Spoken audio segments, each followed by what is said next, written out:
નમસ્કાર દર્શક મિત્રો, મિસ્ટર ગુજરાત ન્યૂઝમાં આપનું સ્વાગત છે। જાફરાબાદ દરિયો તોફાની, 2 બોટ ડૂબી, 7 માછીમારો લાપતા। અમરેલી જિલ્લાના જાફરાબાદ કાંઠે દરિયો તોફાની બનતા મોટી દુર્ઘટના સર્જાઈ છે। જાફરાબાદથી અંદાજે 30 નોટિકલ માઇલ દૂર 2 ફિશિંગ બોટ દરિયામાં ડૂબી ગઈ હોવાની માહિતી મળી રહી છે। મળતી માહિતી મુજબ જાફરાબાદની જય તાત્કાલિક બોટ તેમજ ઉનાના રાજપરાની મુરલીધર બોટ દરિયામાં ઊંડે ભાગે તોફાની મોજાની ભેળસેળમાં આવીને ડૂબી ગઈ હતી।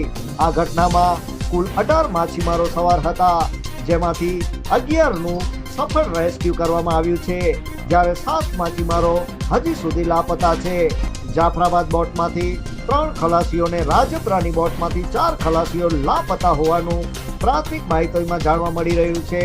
હાલમાં કાંઠાવર તંત્ર દ્વારા શોધખોળના પ્રયાસો ચાલી રહ્યા છે, પરંતુ ખરાબ વાતાવરણ અને દરિયામાં ઉછળતા મોજાના કારણે હેલિકોપ્ટર દ્વારા શોધ કામગીરી શક્ય બની નથી।